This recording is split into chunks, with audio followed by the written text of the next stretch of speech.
What's up, everyone, and welcome to episode 212 of Two Amazon Sellers and a Microphone, brought to you by Solozo.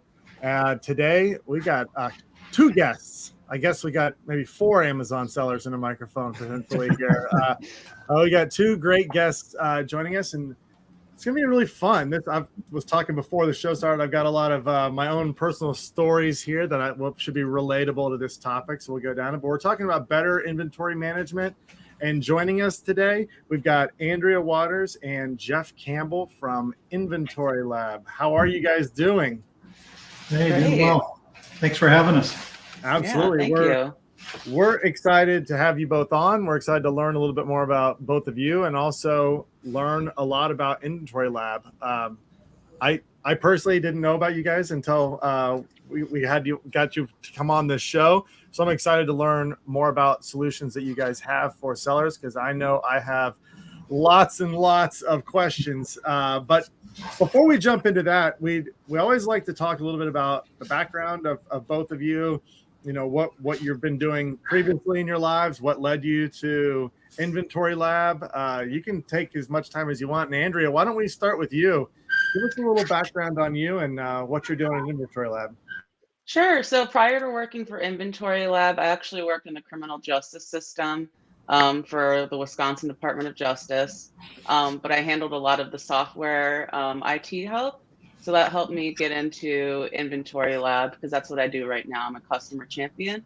So it's a lot of technical support. I also do marketing. So I have a lot of experience with that. And yeah, I love InventoryLab. It's where I ended up, and I'm so happy to be here. So it's great. That's awesome. And criminal justice, Chris, wasn't that your degree? Yeah, that was something I studied, but I didn't finish. And the story real quick, they wanted me to go to a prison to do an internship. Oh. I was like, yeah, I'm out. I got out of that real quick. It's so interesting listening to everyone's story and how they, everyone's got a different journey to where they are. And, you hear everything. So criminal justice to InventoryLab. That's really impressive. Jeff, what about you? What about you? Yeah, kind of in a similar vein. I was a 911 dispatcher for 20 some years, and then retired from that, and then knew I was too young to actually retire. So I just started looking at things to do and kind of fell into the FBA thing. And so started doing some retail arbitrage and that, and then started looking into InventoryLab, and then they had a job posting. And so that was in 2015 when I got hired. So I've been there ever since. I currently do the customer engagement stuff like webinars, things like this, open lab and that sort of thing. So yeah, like Andrea, I love it. It's a great company to work for. We love our customers. And short story, Chris, I don't blame you for not wanting to do the internship, because my cousin was a corrections officer at Oregon State Pen, and I went to visit him once, and he goes, "Oh, let me give you a tour." And they make you sign all these forms, and basically, if anything happens to you, you get taken prisoner, or any of that, and something, like you die, you can't hold us liable. Give us all of your ID, everything's here. And then you go in and you go through all these locked doors, and that's when that first, bar or door closes, and you hear the clang, and you realize, oh man, I don't have any way to get out of here. And then he takes me onto the yard, and they're just all these prisoners just kind of walking around, and we're walking with them, and I'm like, man, am I a target now because I'm next to you? And he goes, oh, I don't think anything will happen. Well, that's comforting. Thank you. Yeah, I think I may have watched too much like First 48 or like crime and stuff. So my expectation was like, I ain't going in there. It's probably not that bad, but I was like, I got it. But it brought me to this space, so it's fortunate. There you go. Yeah, it all worked out. Jeff, you mentioned you did FBA for a while. When did you start doing arbitrage, and did you stay with arbitrage, or did you do any private label or any of that stuff in your business before? Yeah, I didn't get to private label or wholesale. Did some online, but mostly retail stuff. Going into the stores back then. You could sell Legos. You could sell all these brands that are now, gated, and, it takes an act of Congress to get approved, unless you, some groups, I know that there are some groups that you can get approval through different brands by following their steps and that, and getting certain accounts through wholesalers and that. But Yeah. then it was just, pick up something. I used the Amazon seller app at the time because I didn't know any better. But that was before I discovered InventoryLab and Scoutify, which is actually how I discovered InventoryLab, was with using Scoutify, looking for a different scanner because I didn't like how Amazon's worked. And yeah, it was kind of like the Wild West, back then. You could sell anything. we talk about the good old days all the time, Chris and I do. And we did some retail arbitrage and things like that just to sort of learn the platform. I mean, I think both of us, I'm speaking for Chris, I think both of us had our mindset on private label. We just wanted to learn. And retail arbitrage, I still think to this day, before you do anything, you should do a little bit of that just to get your feet wet, just so you understand labeling products, shipping them in, how everything works. Because if you're going to make a mistake, make it with one product as opposed to a pallet with 5,000 units on it. That was, so you don't want to mess that up. You want to make sure you have it down, and then you'll start learning like all the, do you label it or do you let Amazon do it for 20 cents or what do you, you learn so much doing that we both recommend that to anybody who's looking to get into this business to get started. But it's funny, since I did private label, I've done it since 2014, but I've recently discovered there's some opportunity in online arbitrage, and I've been doing it, and it has been a wild ride. I've been doing it for about 3 months, and I tell Chris all these stories all the time. I'm like, you're not going to believe what I'm selling right now, what I'm selling it for, multi-packing things and doing all this different stuff. So this is really interesting personally to me, because there are some areas which I would love to streamline in this process, and I've got some questions for you. But before we jump into that, Andrea, do you want to give us sort of like a high level of what InventoryLab is, like what services it offers? Just if you take as much time as you want, I'd love to learn just more about it and what it does for customers. Sure, absolutely. So InventoryLab is good for it tracks the lifetime of your inventory. So you can track the lifetime from when you source it to when it actually sells on Amazon. And we automatically sync with your Amazon US account. So no need to track like your returns or your reimbursements or removals. We track all of that automatically for you. And it's just an inventory management, platform, but it also lets you scout. And then we also have our other half where you can list and send your products in. And then you can also keep track of your inventory there as well, including buy costs, suppliers, anything like that. So all of your accounting information in one spot. So it's pretty nifty. I like it. And this works for no matter what type of seller you are, whether you're wholesale, correct, whether you're doing retail arb or online arbitrage or private label. Like in a private label instance, obviously you don't need to be scanning stuff, but in terms of shipping it in and managing your inventory, what's the mix of your client base? Are they amongst all those types of sellers, or is there a type that is more attracted to this platform?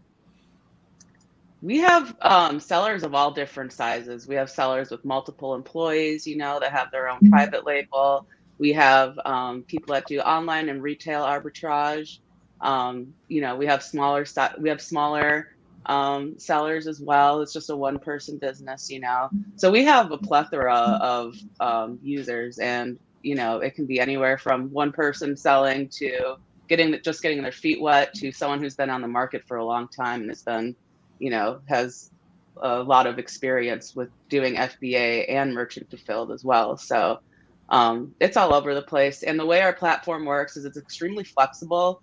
We like to point people in the right direction, but there are so many ways that you can customize your workflow with an InventoryLab.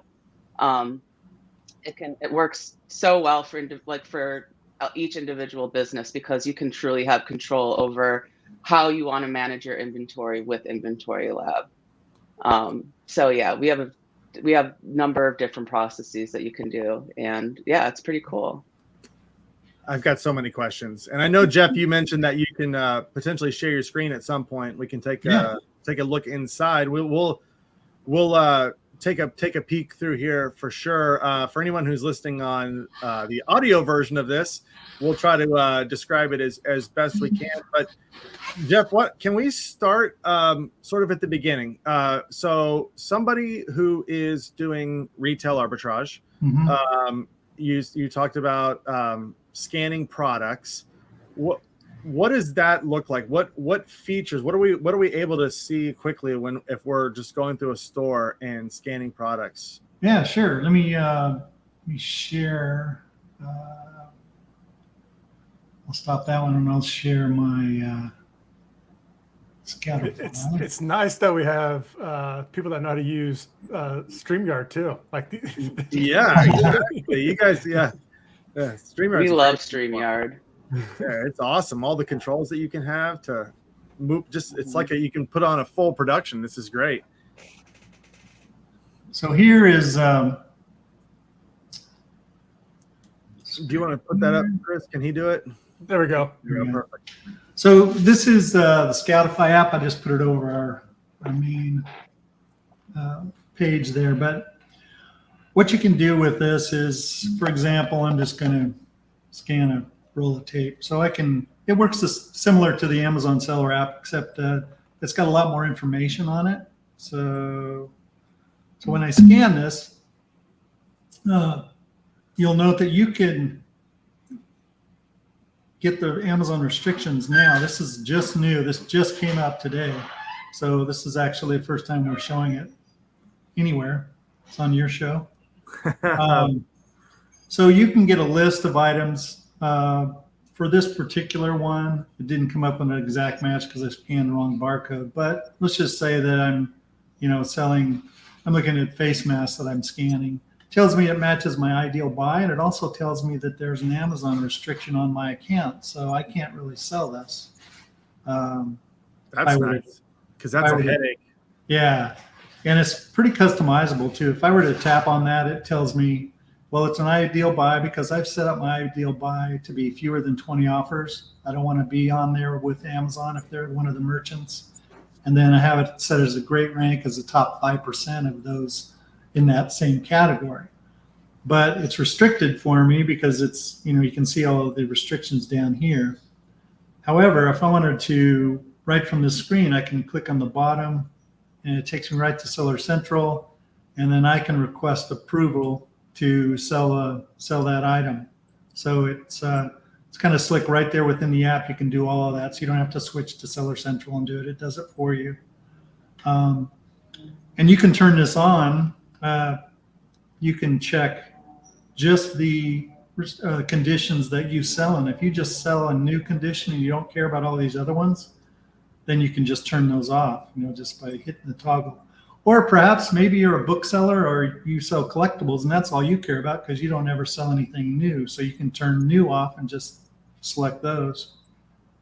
And then if you don't care about the restrictions at all, you can turn it off completely. But I think when you're out there scanning in a store, you kind of want to know what those restrictions are. Absolutely. And I mentioned ideal buy. You can set up your rank thresholds. There's several different I don't know what you want to call them. They're people that have their own shows, their own websites that do this. You can get the rank thresholds or the listing of how many items are in each category. Several different people put these out monthly. And so you can change these total items and you can set what great rank percentage you like. Some people maybe want just the top 1% and that's all they care about. So you can set that for any of the Amazon categories here. And once you set it, you can go to the ideal buy, make sure it's great rank only, Amazon's not the merchant, and then set your maximum offers. And that's what we're seeing with this right here. Tells me it's a great rank. Unfortunately, I'm restricted, so I'm not even going to waste my time selling it. If I wanted to go ahead. Can you enter your price that you're purchasing it for to see what the profit is? Exactly. Yeah. The next step is to look at your target cost. It tells you here the target cost is $2, and that's what's going to get me some profit based on my other settings. But I can click there and tells me the rank number or the percentage. But if I want to set up my cost, let's say I want to calculate it as FBA, and so I'm going to set in, I got this, let's say for $2. And then I can put my list price. Maybe I want to put it in as $12.99. And then what it does is it'll give you your ROI right there, your net profit. I can check the profitability by clicking on that tab, and it'll tell me all of the Amazon fees, pulling straight from Amazon. It'll tell me how much the referral fee, the fulfillment fee is, estimated shipping based on what my shipping costs have been to Amazon per pound. And it tells you the total expenses, and based on that, what I'm selling it for, it tells me the net profit of $3.55 and figures out the ROI. And I can do this for merchant fulfilled or FBA, so I can switch between them. So based on those settings, what ROI I want, which I can set on my settings page. If I want a 50% ROI, I can set that here. I can change that if I want a lower one.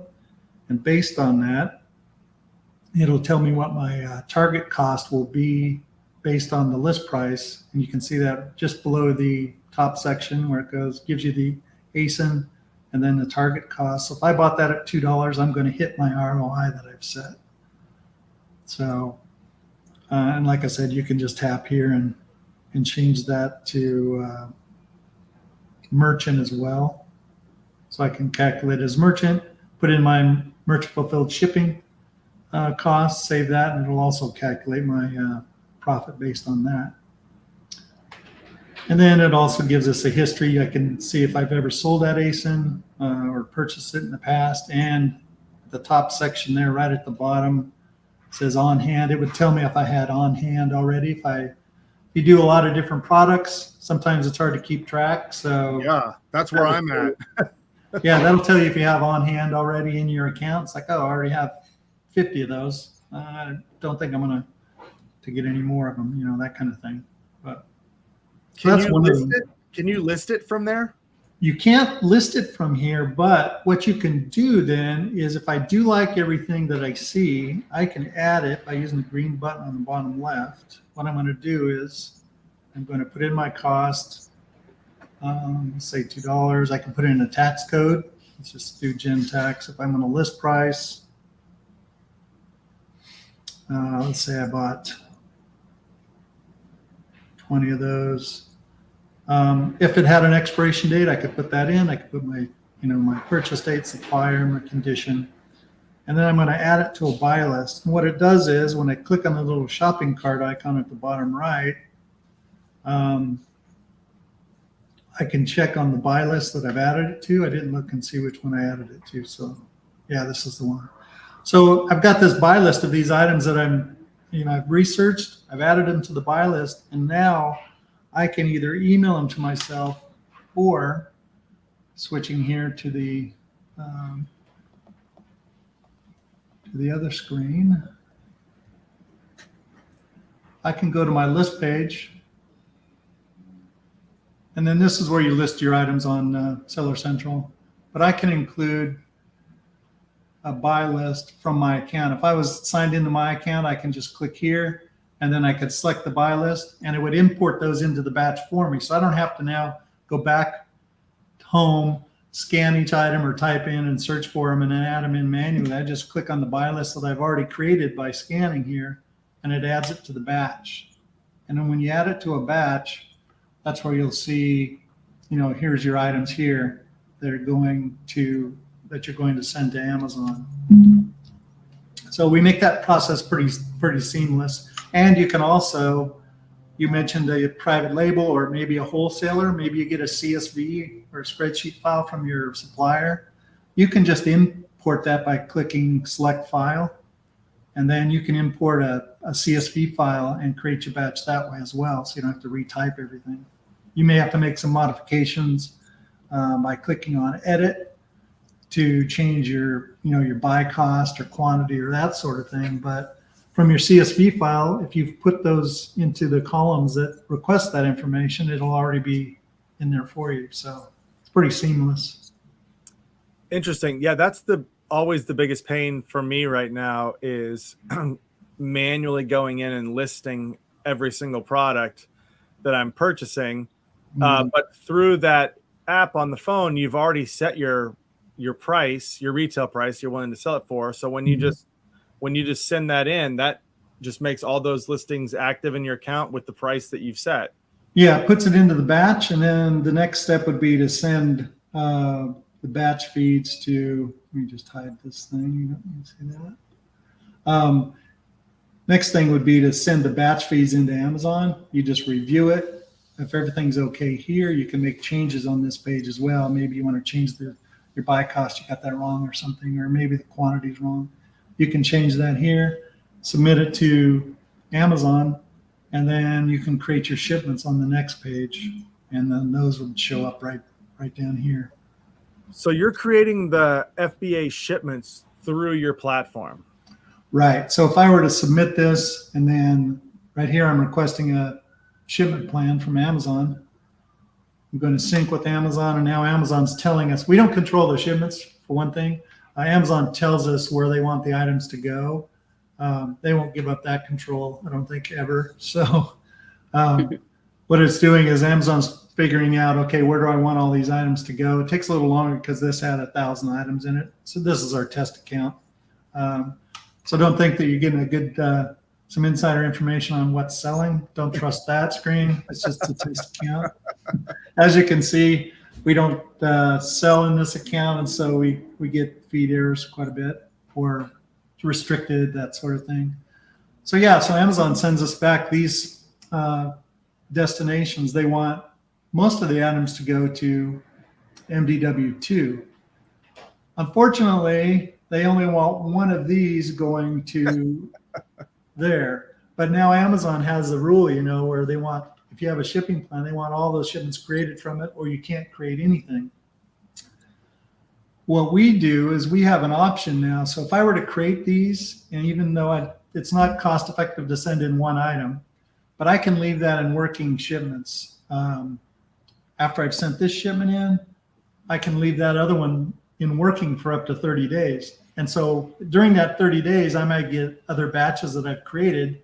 Other items may go to IND2 as well. So if that happens, just to say this is another batch that I've created maybe a week later, I've got more items that are going to MDW2, and I can just add to a working shipment by using this.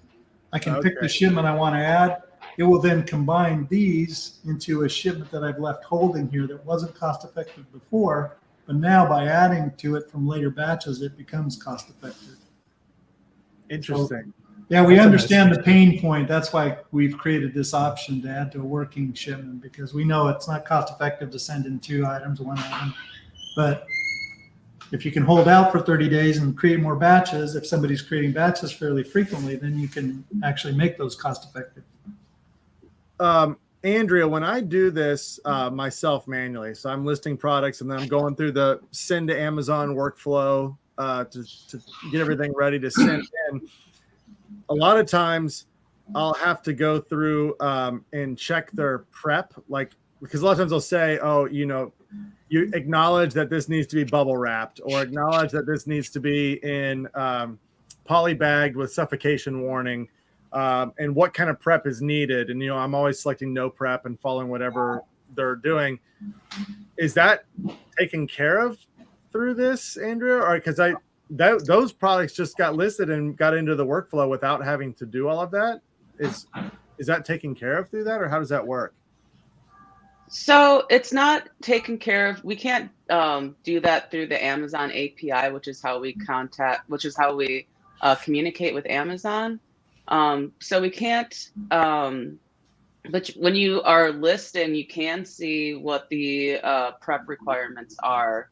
If you go back to the product page, if you pull up any product, it will tell you what is necessary for, yeah, there we go. So it's saying you can see polybag. here the prep type is polybagging. Yeah. Okay, so it's confirm. I guess would I have to go in then on my end and actually confirm that before that workflow to be accepted, or is it good? It's good. But you can start polybagging whenever you'd like. I mean, you can do it before you start packing. It depends on how Amazon wants you to affix your labels, onto the product. But yeah. Interesting. Yeah, you may have to set on some of those, but if you're going to be setting the prep for items, then you can go to your, like you mentioned, go to your shipment. I was just trying to find a shipment and work on it. And then you have to set that up if it's something odd. Like Andrew said, we can't do the prep requirements on that, but you can review. And I think for prep, you actually have to, let me see here. Yeah, it's usually in the initial stages of that I can, workflow. Right, in the shipping plan file. Yeah. Get to the shipping queue here. I'm now something crazy. This is really interesting though, because this is the work I spend a lot of time doing manually. We kind of default mainly to what your settings are. But if you get items that you haven't set up before and you need to like prep products where you have to pick that stuff, then like Andrea mentioned before, that it's pretty flexible. And so what you can do is you can actually, like if I wanted to, for this batch, I'm going to review it, but I can uncheck this request proposed FBA shipment plans, and I'm just going to send the feeds to Amazon. And then what I would do is go back into Amazon and I would upload the shipping plan file that you can create from the closed batch. And that's when you can go in there and you can make all those adjustments to the shipping plan before you actually create the shipments. But you'd have to do that in Seller Central. Got it.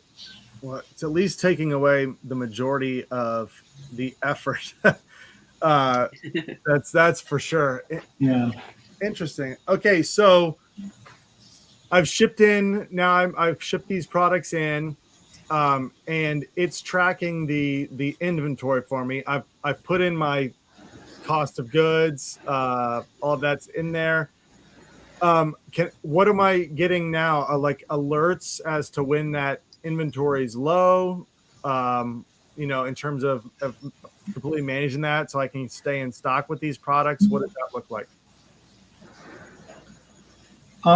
Yeah, so this is the FBA page. You can see this is you get a little alert there. That's one of the things with inventory. If you create the batches through us, we're automatically adding, let me look at one here that we've sent in a couple of times. Each time you send in the batch feeds, we're going to create a line for your cost. Because what we do is for your sales transactions that we can show in just a minute, it pulls your costs in a first in, first out. So the first items that we have in your account, that's the cost we're going to use. And then for every item after this first one, we're going to use this cost. If we don't have a cost entered or you haven't entered one yet, then we'll just default to the last one until you have put a cost in there. But what it also does is it shows you like in transit, how many are on their way to Amazon. And it'll show you if we're matching Amazon's information. So once Amazon is synced up and they're reporting that information to us, say when they check it in, you've sent in 10 units, and then all of a sudden your inventory is looking good, but then you'll notice that you get an alert on this for some reason. And then you go to look at it, and you'll see Amazon reports 1 unit active, but we only see 2 we see 2 in InventoryLab. So Amazon's reporting 1 less. So why is that? Then you can go to your, kind of is like a heads up indicator. So you can go to the shipping queue, look at that shipment, see how many were checked in, see if that matches. If it does, maybe they lost something in transit to a warehouse or something was damaged and so they pulled it out. But that gives you kind of a heads up notification that you need to do further investigation in Seller Central and find out where that inventory went. But getting back on track to what you said, yeah, we'll show how many are in transit, and once they're checked in, they'll be here on your on-hand total. It'll tell you how many are fulfillable, how many are reserved, and reserved is like maybe somebody put in an order, they haven't completed it yet, but they don't want to oversell, so they pull up an item from your inventory and put it in reserved.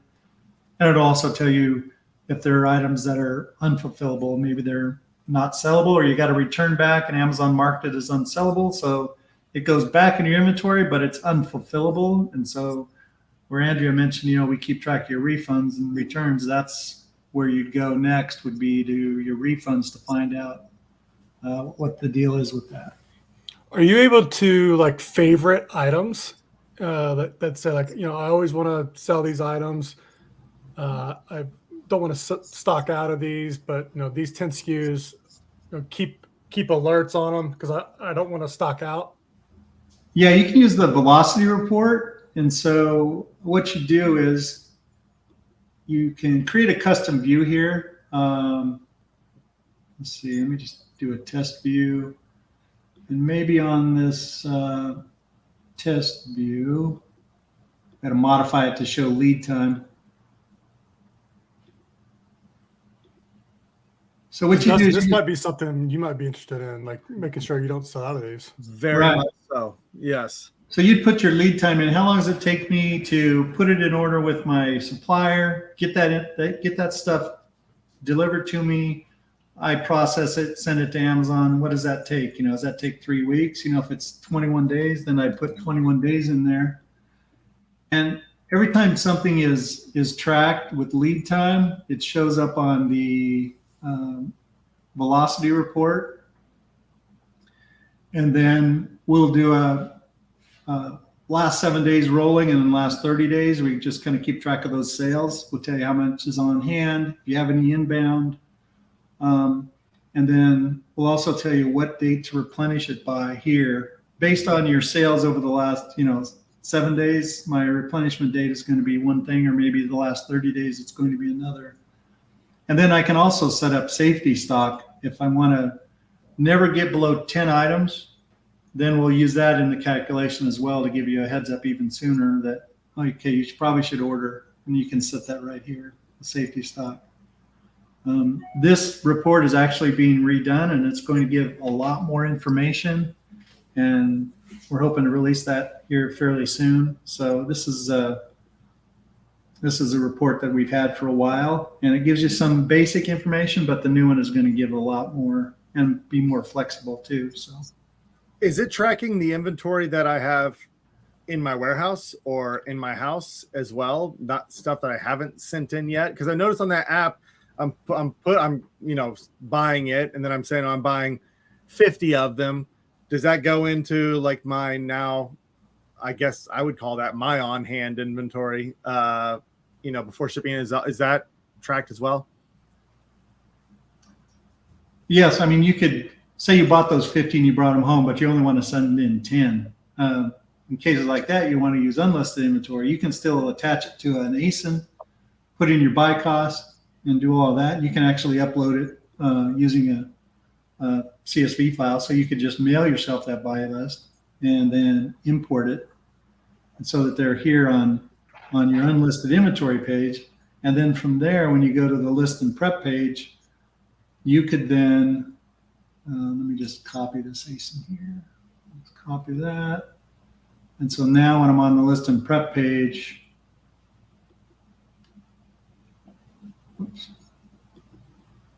I'm going to search for that ASIN, and you see here it's Amazon plus unlisted. That's your unlisted inventory, and what it does, it looks in both places.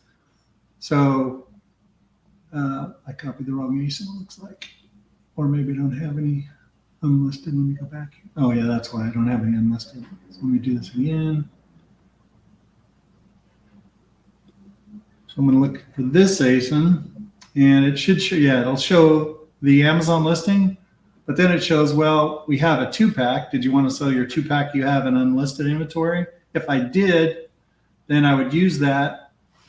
I can send in say you only wanted to send in 10 of these, I can just do 10, and it would deduct those 10 from 100 in unlisted inventory. And it's pulling in all of that cost, supplier, and purchase date information and expiration date information that you've entered in. Maybe you entered in months ago, and now you're, it could be something you bought on closeout after Christmas, and now it's getting close to Q4 and you want to send those in.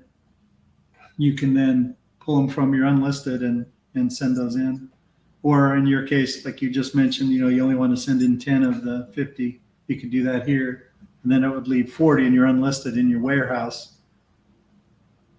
So it's pretty flexible that way. And you can tag your unlisted with, maybe it's in bin 21, or, tag different locations here. And then you can just search by the tag right up here, or by using the filter keyword or tag. For everyone who's listening to the audio version of this is pretty slick. It's really nice looking. Seems very easy to navigate. Seems really intuitive. So it's nice. I mean, Chris and I we always look at the design of software, how easy it is, and the feel of it. But Chris, I know you probably got a lot of questions. Both of us do from the private label side. I know you're putting in your supplier information. Andrea, is there ways to communicate with suppliers through here as well? Yeah, if you click on one of the items under unlisted inventory, you can put in your supplier right there. So you can put in half price books if you're doing, retail arbitrage, or you can put in, your seller your supplier that you're getting your private label stuff from.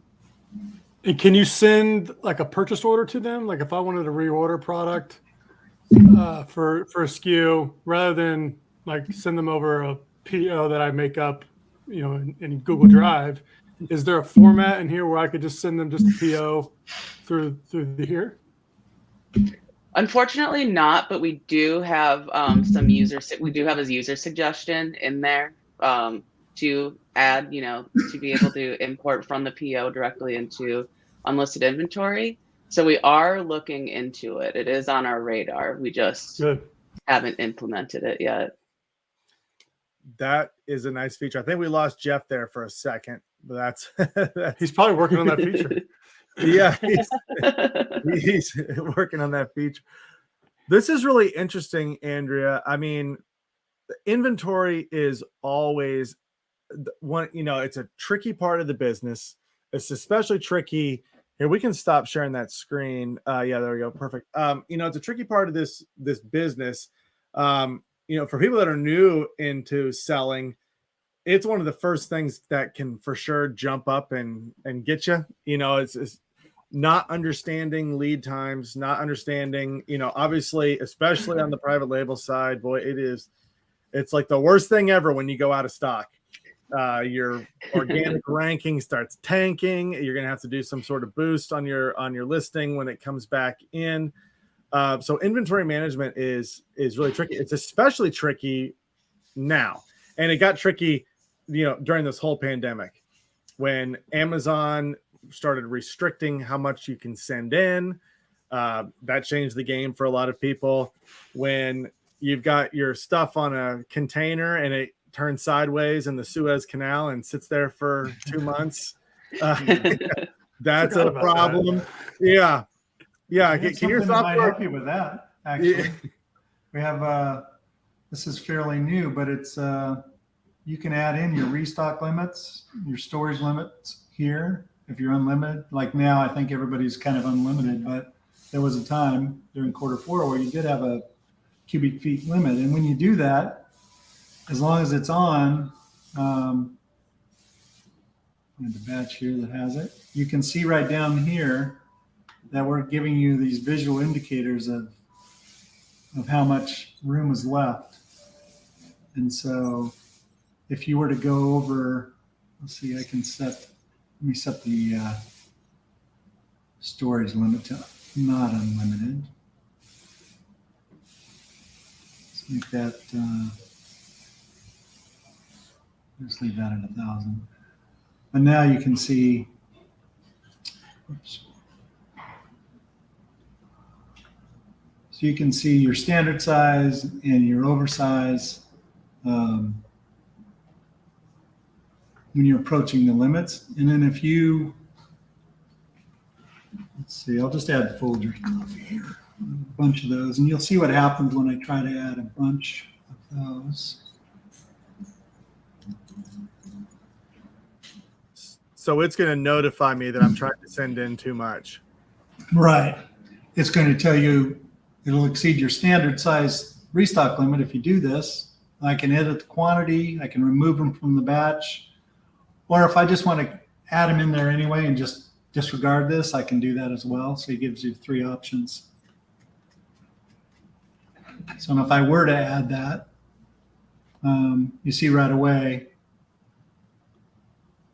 I'm in the red, and it gives you the red indicator, kind of shines right there. So you know right away when you're getting either really close or you've hit that limit. So you can look at that.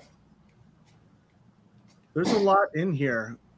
Yeah, when we were talking, Jeff, while you went away for a second. Yeah, sorry about that. A little technical problem there. Yeah, that's a live show, though, right? Exactly right. Yeah, it's authentic. That's for sure. There's no editing. You're going to see everything, even when Jeff disappears. Yeah. But yeah, inventory management is a struggle. There's no doubt about it. Obviously, it's fairly simple when you're getting started and you've got one product. If you're in the private label business, it's fairly simple to manage. But as you grow, it can become a real challenge, and it can become the thing that you're not thinking about that actually costs you a lot of money. Not having inventory in at all times can be a huge cost to your overall profit for your business. So this is really interesting. What have we missed so far going over here in terms of functionality? Andrea, is there any other main features that you want to talk about? Let us know about. We could highlight the profit and loss report. Sure. Yeah, we can do that. And then also one other thing. The thing is with their. We didn't talk about the sorry, printing. Jeff. So anybody that's printed in Seller Central knows 30 up label sheets. You never hit exactly the right number of labels on those things, so you always have extra labels. So you can tie in a thermal label printer to your account, a Rollo, Zebra, Brother, or Dymo. And then when you add items to a batch, say I added any of these items in, say these 4, it'll print out 4 labels right away. So you can tie it in that way. If you're doing it yourself, doing some retail arbitrage or online and you get that stuff delivered, that's a big help as well, the label printing. That is, and that's another thing you don't think about, but I'm like peeling off like the extra ones and like placing them into the spots, trying to save as many of those labels as possible so I can print them on those 30-piece label sheets like you're talking about. Yeah. But that is nice. Box labels. We'll have to send you some Scotty peelers. We have something where it has our logo on it, but it's just for taking labels off of items. So we'll have to send you some. I would be happy to have one. I've got lots of labels to take off. And then the same thing goes for package labels. Once you've got your box dimensions, picked your shipment, it's printing the labels as well and just slap them on and go. Well, that you have to do through Seller Central, but eventually we hope to have that functionality as well. It's just, Amazon doesn't make it easy to do some things. Yep. So you have to take it as no you way. No way. Not Amazon. It would never. Well, this is really good. Go ahead, Jeff. I was just going to say, people think that we get some inside information and stuff, and we're ahead of the curve when it comes to the changes that are coming, but we get hit with stuff just like the sellers do, like this 5% surcharge on that they're charging now, and they didn't send anything to us to give us a heads up and fix our app. We just had to pay attention to what was going on in the different forums and then update our app with that. We still haven't received an official email from them. So yeah, that was a surprise to everybody. I think I don't think anybody had too much advance notice of that coming down. I guess it can be expected. I guess I mean, inflation hits everything. Yeah. So it's going to Right. hit that. It's going to hit that as well. This is really neat to look through and walk through. I know a lot of people are listening and watching right now that are interested in this. They probably have all the same pain points that I do as well. What do they need to do to get started working with you guys? Andrea, you can take that one. Oh, sure. So we actually offer a free 30-day trial, no credit card required. So if you are looking to try us out, you can sign up and you'll have access for 30 days. And you can sync your Amazon account. And this is for Amazon US only at the moment. But we do look to expand to other marketplaces, obviously. But yeah, if you just go to InventoryLab.com, you can click that free trial button at the top. And there you go. You can enter in all your information, your password, and then you'll receive a welcome email to verify your address and verify your email address and everything. And you get you get 3 months of data synced to your account. We won't let you do the whole year until you sign up. But it can go back. It goes back 3 months. You can see all your sales, your profits, and everything. Sign up for the free 30-day trial first to see if it works for you and your business, and give it a whirl. And then what about the app on your phone? Is that a free app that you can use, and then you can join Inventory Lab, or do you need to have the subscription with Inventory Lab first, or how does that work? So you'll need a subscription with Inventory Lab first, but it's included in the free 30-day trial as well. Excellent. So if you want to give it a try, yeah. Well, I encourage everyone who's listening to go to Inventory Lab right now. What's to lose with a 30-day free trial, right? Test it out. Right. I'll probably be testing this out to see how this can help streamline a lot of the things that I'm doing. We really appreciate you guys joining us and walking through everything. It's been really interesting to see the software in action, listen to your stories. It's great. So we really appreciate it, and thank you so very much. Yeah, thanks for having us. Yeah, thanks for having us on. We'll get you back on some point in the future, maybe in 6 months or so, and see what all the new things you guys are up to. It's a constantly evolving space. Yeah, for sure. So I'm sure you guys is. come out with some new technology that'll continue to help sellers. So we really appreciate it. And thanks to everyone who's tuning in right now. If you like content like this, make sure you subscribe to our podcast. We're on every podcast platform out there. You can also see these, like this one, for example. You might be nice to see the live stream of this since there was a lot of presentation involved walking through the software. So you can see those on Solozo's social media channels, LinkedIn, Facebook, YouTube. You can see every episode we've put out. We've put out a lot. We do one almost every day. So you'll see it all there. Additionally, if you're selling on Amazon and you're using Inventory Lab and you've got your inventory taken care of, but advertising is where you're either having issues or struggling, that's where Solozo can come in and help. Solozo is a platform that can fully optimize and automate your advertising on Amazon. You can go to Solozo.com right now, book a demo. You get to talk with either Chris or myself. We can talk about anything Amazon and also how Solozo can help automate and optimize your ads. So go to Solozo.com today. All right, everybody, that's it for today. Thanks so much, Jeff and Andrea, for joining us, and thanks for everyone tuning in.